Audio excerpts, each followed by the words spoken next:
우리가 요한계시록을 처음 시작할 때 요한계시록 전체에 대한 말씀을 드렸습니다.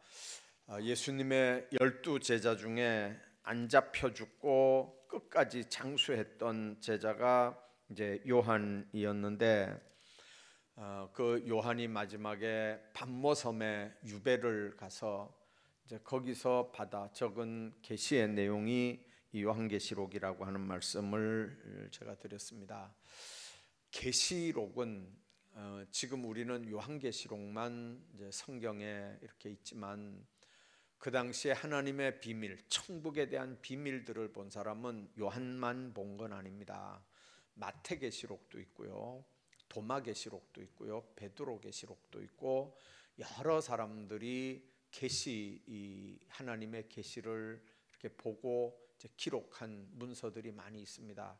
근데 초대교회에 의해서 그 계시 내용들이 이렇게 정경과 이렇게 이제 잣대로 돼 보니까 좀 비성경적인 이제 신화적인 존재들, 너무 이렇게 신비적인 존재들, 검증되지 않은 얘기들, 이제 이런 것들이 있는 건 다 정경으로 받질 않았습니다. 그래서 그런 것들은 외경으로 돼 있지만, 이제 이 요한계시록하고 비슷한 건 하나님의 나라, 종말론적인 천국에 대한 교훈들은 이제 비슷합니다. 그래서 이제 우리가 학문적으로 공부할 때, 이 종말론을 공부할 때 이제 천국론이나 지옥론이나 마귀론이나 이제 이런 것들을 공부할 때 보면 요한계시록만 보는 건 아니고요, 여러 군데에 있는 문서들을 같이 이렇게 비교해서 종합을 해서 봅니다.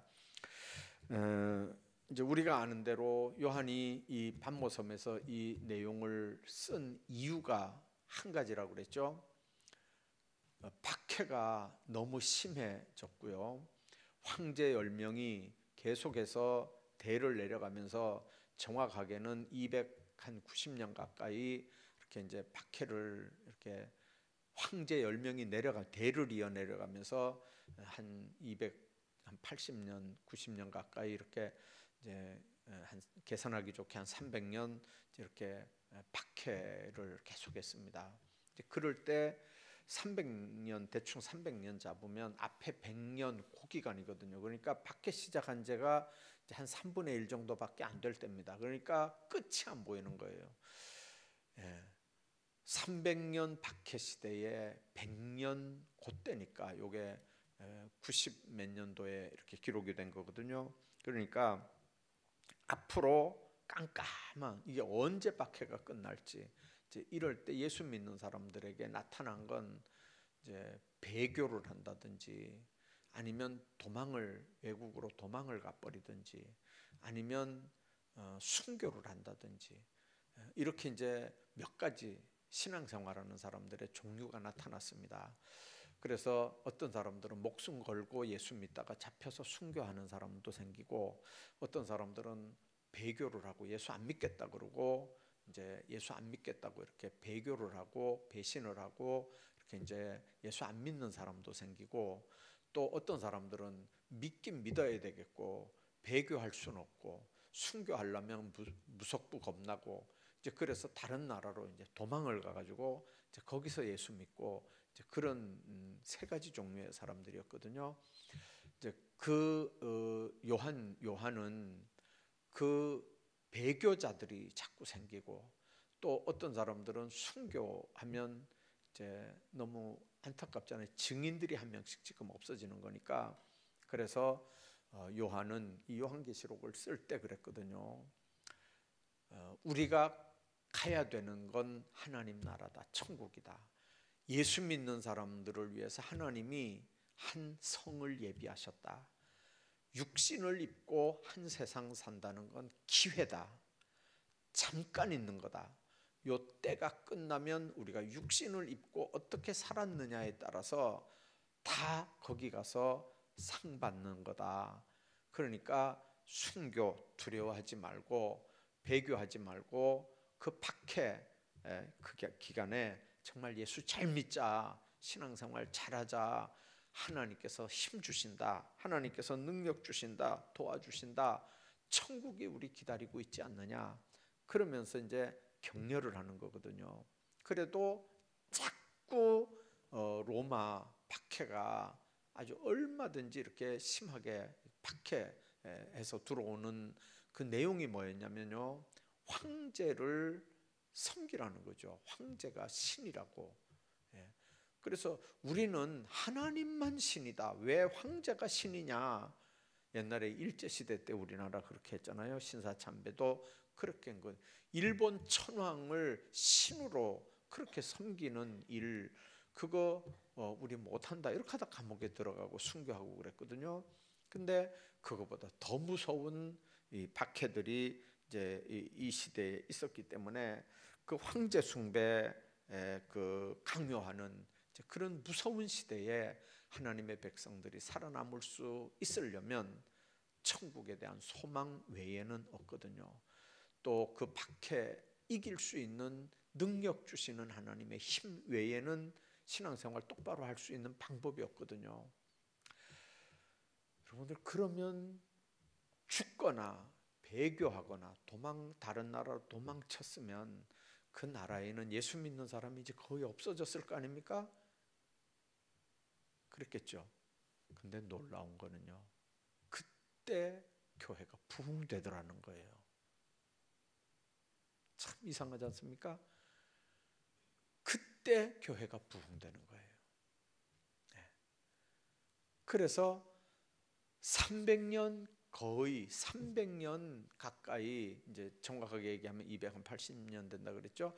그 기간 동안 박해가 끝나고 나중에 그 로마 황제에 의해서 이렇게 기독교를 인정해 줬어요. 공인을 하고 또 몇 년 더 있다가 기독교를 아예 로마의 국교로 만들었어요.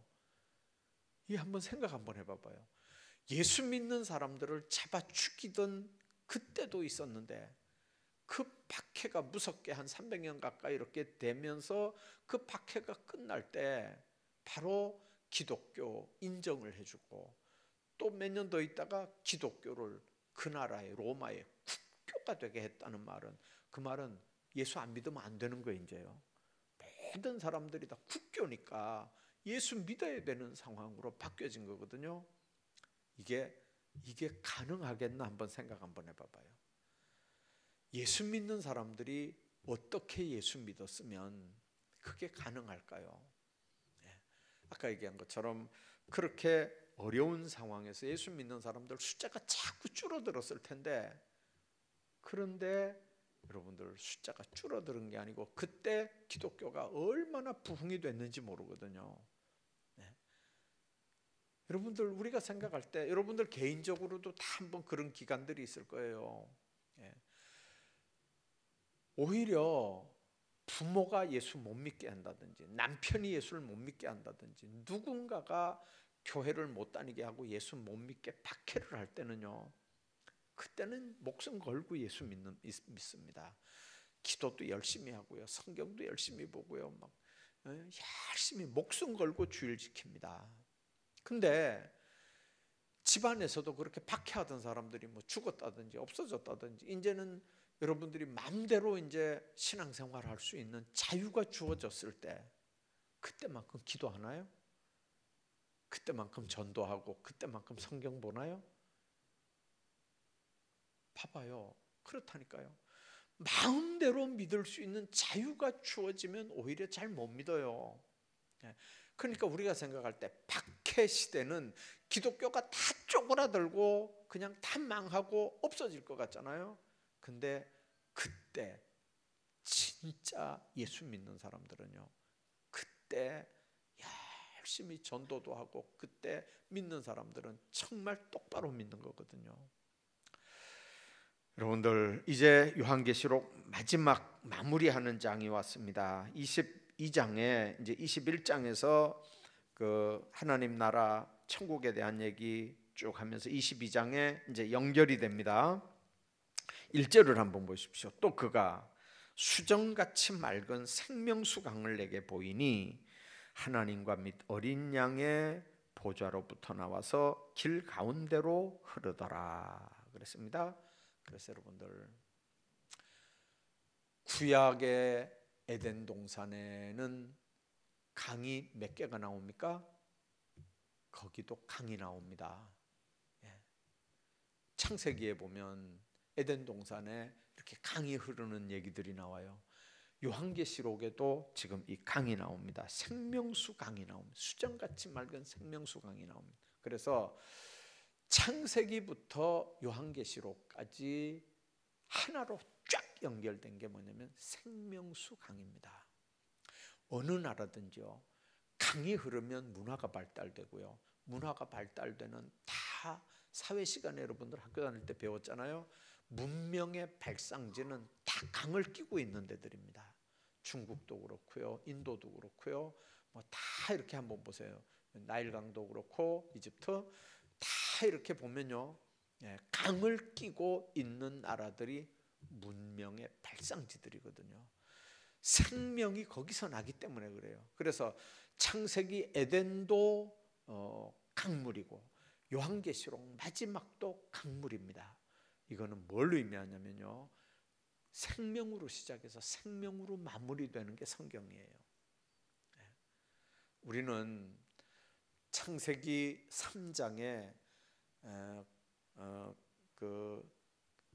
아담 하와가 범죄했을 때 가죽옷을 지어 입혔다 하는 게 예수님 이야기하는 첫 번째 메시지로 이야기하잖아요.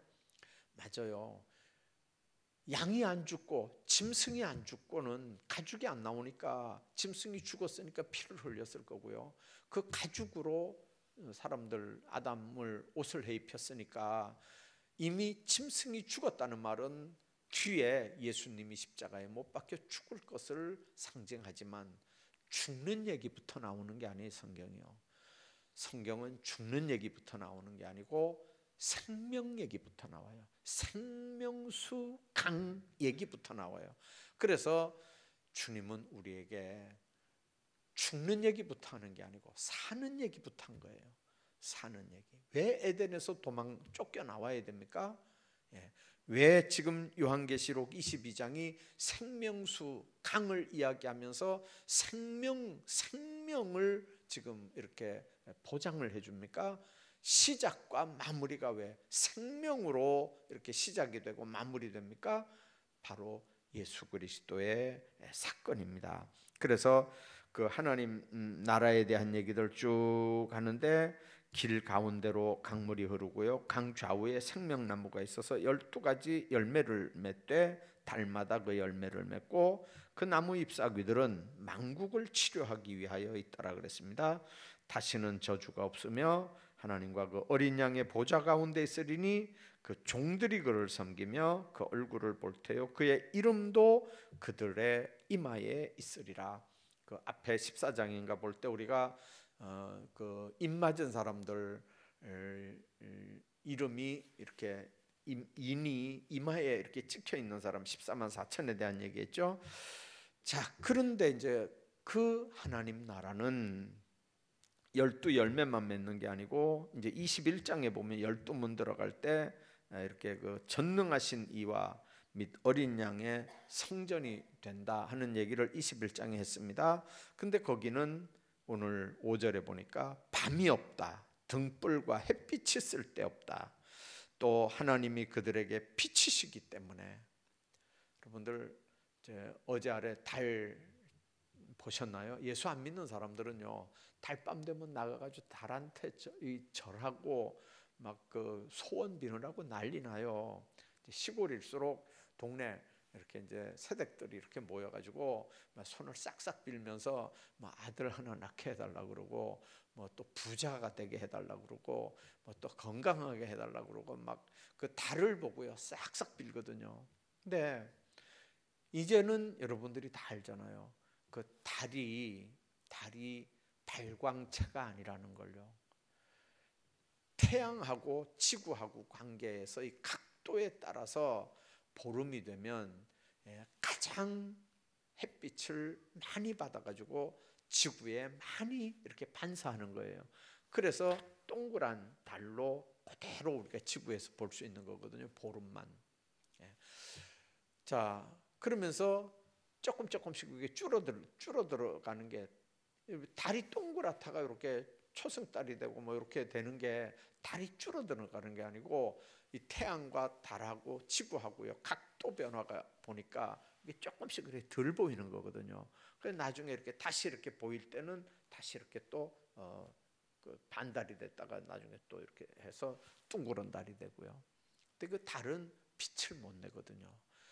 햇빛을 받아가지고 반사하는 게 달빛이거든요. 그래서 우리는 보름달 되면 달 환하다. 달이 왜 이렇게 밝나. 네, 달은 빛을 못 내요. 그냥 받아서 비춰주는 거예요. 그런데 그 하나님 나라는요, 다시 빛이 없대. 밤이 없고 등불이나 햇빛이 쓸데없대요. 왜 햇빛이 쓸데없을까요? 왜 등불도 쓸데없을까요? 이는 하나님이 그들에게 빛이심이라. 하나님 자체가 빛이라는 거죠. 그래서 여러분들 빛이 있어라 하니까 그냥 빛이 있은 거고요. 하나님은 그렇게 천지 만물을 창조하신 분이거든요. 그러니까 그 하나님 나라는 햇빛, 태양, 뭐 달빛, 별빛 이런 거 없어도 그냥 환한 거예요. 자, 그래서 6절에 보니까 그가 내게 말하기를 이 말은 신실하고 참된지라. 주 곧 선지자들의 영의 하나님이 그의 종들에게 반드시 속히 되어질 일을 보이려고 그 천사들을 내게 보이셨다. 그 두루마리의 예언의 말씀을 지키는 자가 복이 있다. 하나님의 말씀을 우리가 듣는 자가 복이 있고요, 또 그 말씀을 행하는 자가 복이 있다는 게 성경의 가르침입니다. 자, 그러면서 쭉 이제 15절을 한번 보십시오. 그 하나님 나라 못 들어오는 사람들에 대한 얘기가 기록이 되어 있습니다. 15절에 보면요, 개들과 점술가들과 음행하는 자들과 살인자들과 우상숭배자들과 및 거짓말을 좋아하며 지어내는 자는 다 성 밖에 있으리라. 이 성은 새 예루살렘 성이기 때문에 우리가 이야기하는 종말론적인 천국의 의미인데, 이런 사람들은 15절에 나오는 이런 사람들은 다 성 밖에 있다는 거죠. 성 안에 있는 게 아니고 성 밖에, 쉽게 말하면 천국 못 들어온다고 말이에요. 자, 여기서 개들이 뭐냐? 뭐 당연히 이거는 짐승이 어떻게 천국 들어오겠나, 이제 이렇게 얘기합니다. 그래서 요즘에 학생들은요 이거를 문자 그대로 받아들여요. 그래서 서울에 요즘에는 서울에는요 이런 교회도 실제로 있대요. 그 애완견 이렇게 보호하는 그런 애완견하고 같이 예배드릴 수 있는 그런 방도 있습니까? 이렇게 묻는 전화 오는 교회들이 더러 있대요. 우리 유아실 있잖아요. 그런 것처럼 애완견 데리고 와가지고 애완견 이렇게 놓고 같이 예배드릴 수 있는 데가 있냐, 이렇게 묻는 데가 있대요. 이제 그런 요즘에는 그 애완견, 요즘에 그 뉴스 보셨죠? 그 집에서 기르는 개들 이렇게 집에다 놔두고 이제 뭐 해외여행 며칠 갔다 와야 되는데 그 개 집에다 놔두면 굶어 죽잖아요. 그러니까 개를 호텔에다가 맡기는 거예요. 개 호텔에다 맡기는데 얘기 들어보니까요, 하루 맡기는데 10만 원 밑으로는 없더라고요. 보니까요, 개 하루 맡기는데 10만 원 이상씩이에요. 보니까 뭐 어떤 경우는 뭐 그것도 호텔 따라 이게 등급이 있겠죠. 뭐 그냥 그 통 안에다가 집어 넣어주는 것만 있고, 뭐 밥만 먹이는 거 있고, 아니면 뭐 이렇게 뭐 빗질도 해주는 거 있고, 아니면 데리고 노는 것도 있고, 목욕시켜 주는 것도 있고, 뭐 그런 등급에 따라서 뭐 하루에 30만 원짜리도 있대요. 뭘 어유 그래요? 예.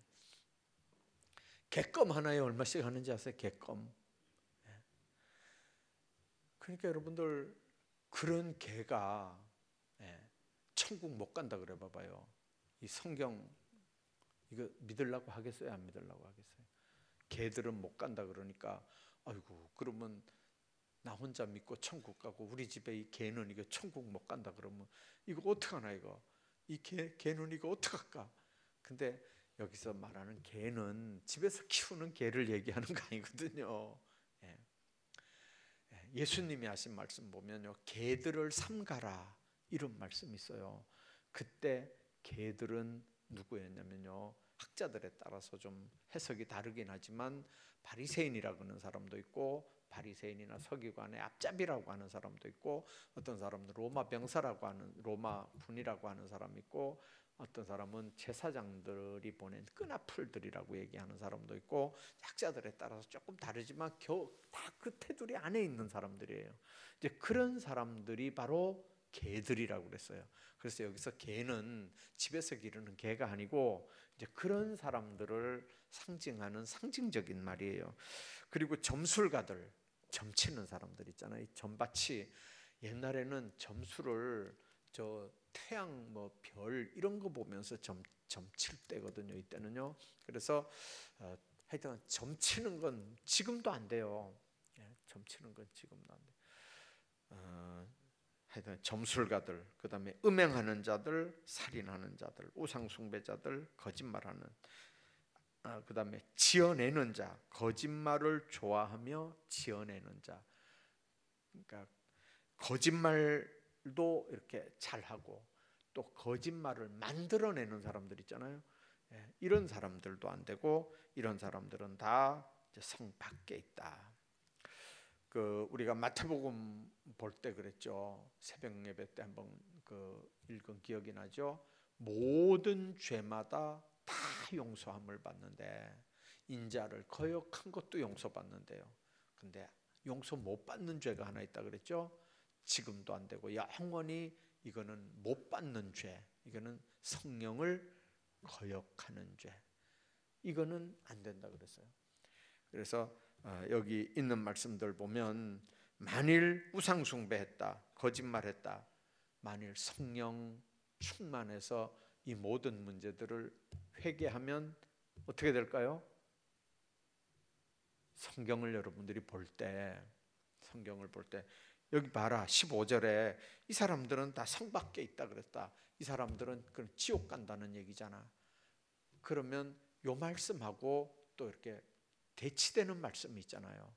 누구든지 예수 이름으로 이 모든 죄를 회개하면 다 용서받는다. 그러면 용서받는다는 말이 우선이에요? 이 사람들은 다 지옥 간다는 말이 우선이에요? 그래서 여러분들 성경을 볼 때 전체를 보셔야 돼요. 요거 하나만 보면요, 요 사람들은 거짓말 했으니까 요 사람들은 예수 백날 잘 믿어도 소용없다. 요 사람들은 지옥 가는 사람들이다. 요렇게 하면 안 돼요. 회개할 수 있는 기회가 다 있어요. 그 근본적인 게 뭐냐면 성령 받고 성령이 회개하게 하면 되는데, 문제는 성령 회방하면 그걸 죄로 인정이 안 되잖아요. 그게 성령이 역사하지 않으니까 죄도 죄인 줄 모르는 거예요.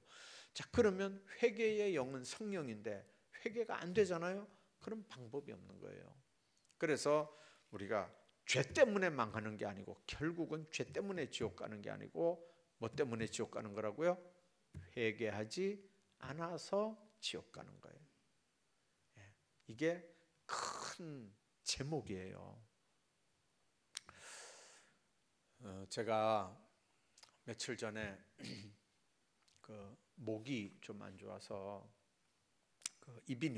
이비인후과에 가서 이제 약을 받는다고 이비인후과에 잠깐 들렸어요. 근데 거기에 뭐가 있었냐면 무슨 이모 하여튼간 전봇대 이렇게 꼽아 놓는 신문이 이제 누가 보던 게 있어요. 그래서 제가 이렇게 이제 이렇게 남기다가 보니까 아니 세상에 거기에 누구 설교가 나와 있냐면요, 구원파 어느 김천 구원파 하여튼간 딱 보니까 구원파인데 김천 교회 목사님이 쓴 설교가 거기 나와 있어요. 보니까요. 그게 이제 그게 한 주에 한 번씩 나오는 건지 뭐 이렇게 모르겠는데 그 설교가 그러면 매주마다 거기 나온다는 얘기잖아요.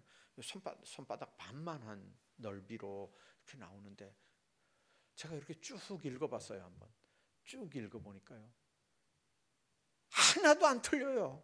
우리 교회하고 기존의 목사님들이 쓴 설교하고 그분이 쓴 설교하고 내용이 하나도 안 틀려요. 근데 제일 끝에 줄 하나가 틀려 보니까, 끝에 줄 하나가, 그게 뭐냐면요, 제가 그대로는 지금 못 옮기겠는데 기억나는 대로인데 뭔 얘기냐면, 우리는 죄 용서받은 하나님의 자녀라는 거죠. 맞나요? 우리는 죄 용서받은 하나님의 자녀들입니다. 맞습니까?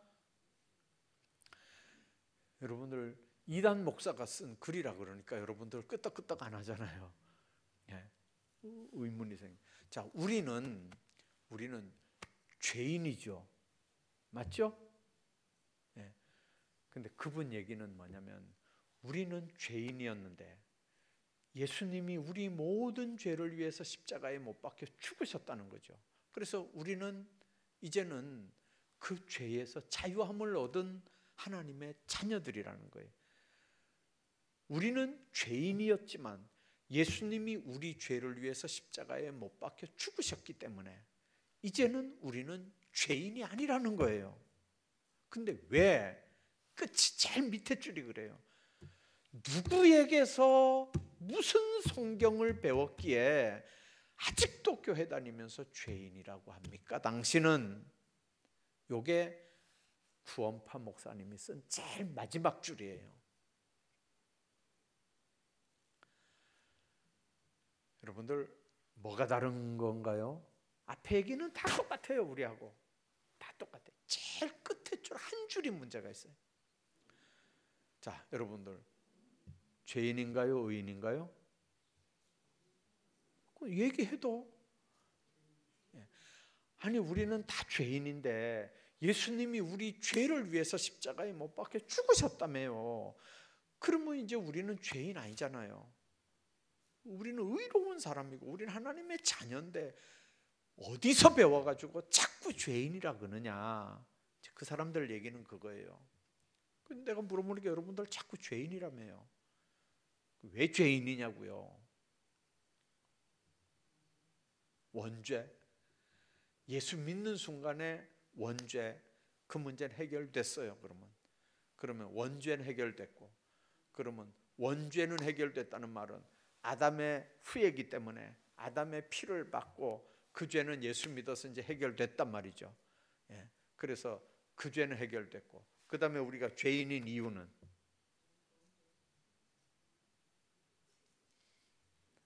그럼 이제 구원파고 얘기 서너 마디만 해보면 딱 걸리는 거예요.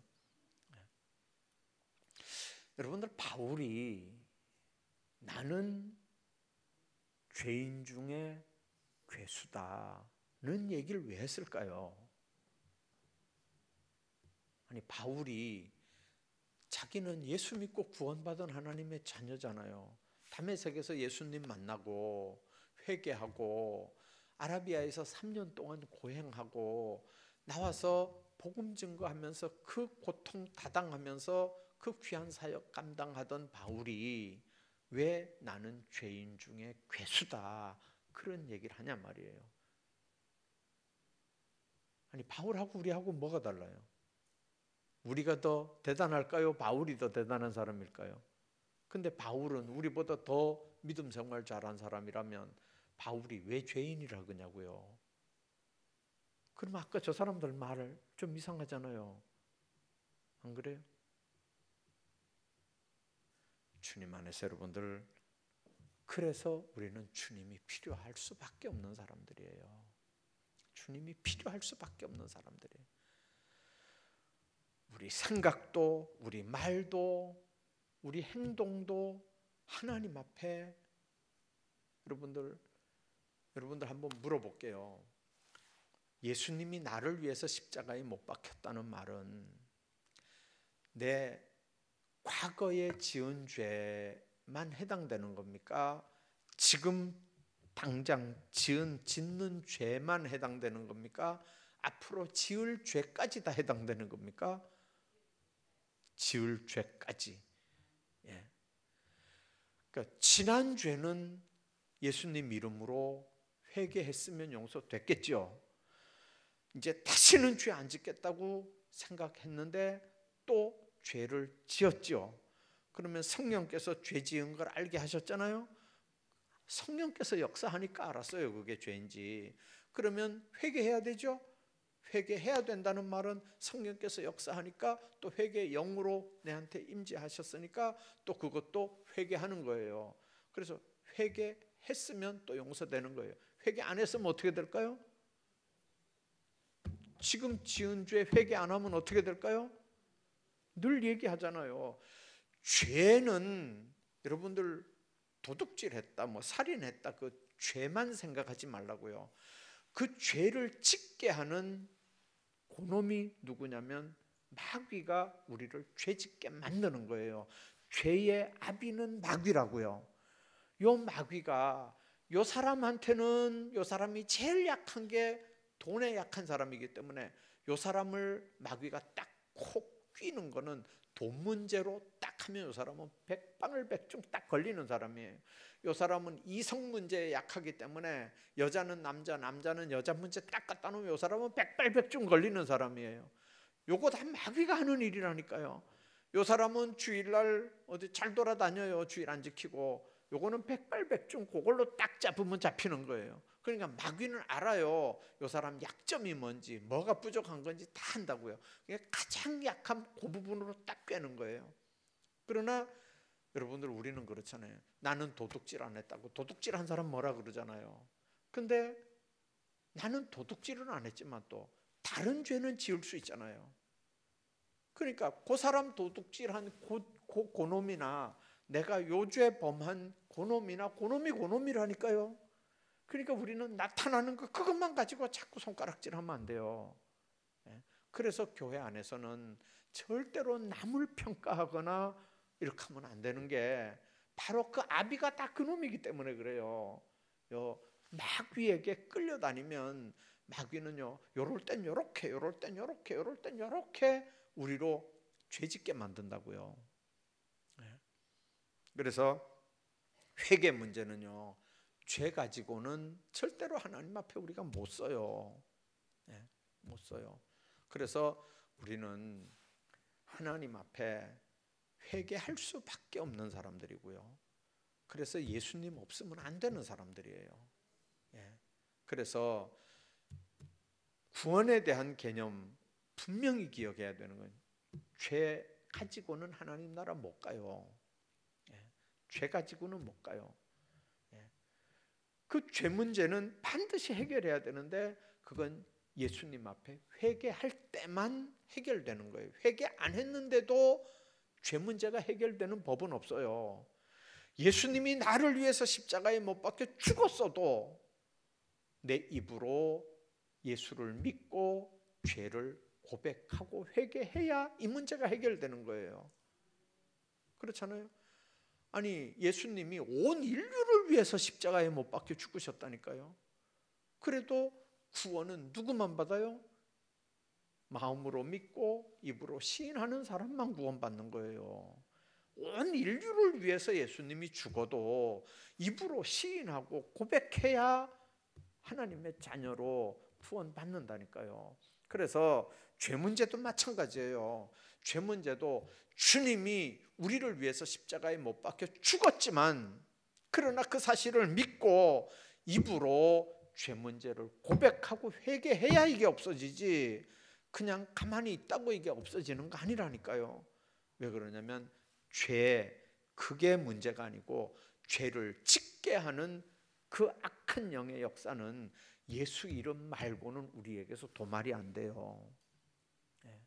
우리는 예수님을 주님이라고 그러지 죄의 아비인 마귀 그놈을 우리가 주인이라고는 안 하잖아요. 그렇잖아요. 그러니까 까뜩하면 우리가 예수 믿으면서도 예수님을 주여 주여 하면서도 우상 숭배하고 뭐 죄 지으면 그게 우리 주인 노릇한다니까요. 우리는 생각에 그렇게 하죠. 내가 예수 믿으면서 내 인생은 내가 마음대로 이렇게 움직일 수 있다고 생각하잖아요. 진짜 그럴까요? 내 인생은 내 마음대로 이렇게 움직일 수 있는 걸까요? 세상 살아보면 그렇잖아요.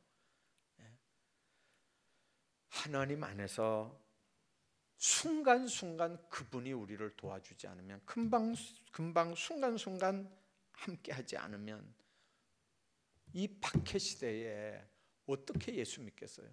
이 박해 시대에 어떻게 죄 문제 해결하겠어요? 이 박해 시대에 그 힘이 없으면 어떻게 박해를 이기면서 신앙생활을 할 수 있겠어요? 이 편안한 시대도 예수 잘 못 믿는데 박해 시대에 도우시는 그분의 능력이 없으면 어떻게 예수 믿겠냐고요. 너무 힘들잖아요. 주님만 오면 다 해결되는 건데. 그래서 아멘, 주 예수여 오시옵소서. 너무 힘들잖아요. 그러나 주님이 천군 천사 호령 나팔 소리로 이렇게 오실 때 우리는 호련히 다 변화돼서 공중으로 들려 올라가고 하나님 앞에 새하늘과 새 땅이 열려지는 놀라운 축복들을 체험할 텐데, 그래서 요한은 아멘 주 예수여 오시옵소서. 마라나타라는 얘기 들어보셨나요 혹시? 바로 이 말이 그 말이에요. 마라나타라는 말이 바로 이 말이에요. 아멘 주 예수여 오시옵소서. 너무 힘들잖아요. 그러니까 우리가 갈 수는 없죠. 주님 안 오셨는데, 주님 우리를 안 부르는데 내가 먼저 간다는 건 자살하는 것밖에 더 있겠어요? 근데 하나님은 그렇게 하는 거 안 되잖아요. 그러니까 주님 앞에 우리는 못 가니까, 안 부르면 못 가잖아요. 그러니까 주님 빨리 오십시오. 빨리 오셔야 이 고난의 시간이 이게 해결될 거 아닙니까? 하면서 아멘 주 예수여 오시옵소서. 그런데도 아까 얘기한 것처럼 한 200년 더 박해가 계속이 됐고요. 그 뒤에 아까 얘기한 것처럼 로마가 국교가 되는 엄청난 사건이 벌어지는 거거든요. 여러분들, 하나님의 때가 되면 이렇게 이런 일이 있어요. 그래서 여러분들 다시 얘기하지만 제한된 인생을 우리가 지금 살아요. 자, 기껏 살아봐야 한 100년인데 한 90년 넘어가면요, 한 90세 넘어가면 정신도 왔다 갔다 하고요, 기억력도 왔다 갔다 하고요, 조금 전에 한 말도 무슨 말 했는지 나도 기억 안 나고요, 막 이렇게 한다니까요. 그러면 우리가 정신 똑바로 이렇게 차리고 살 수 있는 때가 한 90 정도 이렇게 되는 것 같아요. 한 90.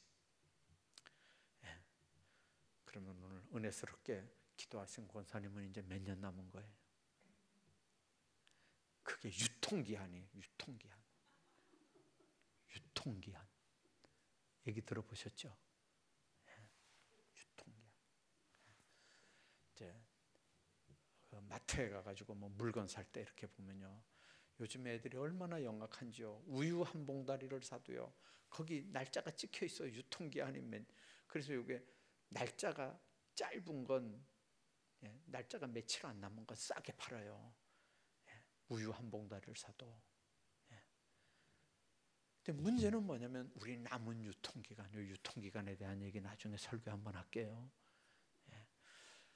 하나님 앞에 우리 남은 시간, 요거 얼마나 우리가 활용 잘해서 정말 하나님 앞에 아름답게 쓰임 받느냐, 그거예요. 육신을 입고 있는 동안에는 기회인 줄로 믿습니다. 요 기회 활용 잘해서 하나님 나라 가서 상 받자고요. 하나님 나라 가서 면류관 받자고요. 예수 그냥 겨우 믿어가지고 남들 다 면류관 쓰고 있는데 개털 모자 쓰고 망신 당하지 말고, 옛날 부흥사들 그렇게 설교했어요. 아무튼 오늘 여러분들 주어진 기회 활용 잘해서 신앙생활 잘하시기를 주의 이름으로 축복합니다.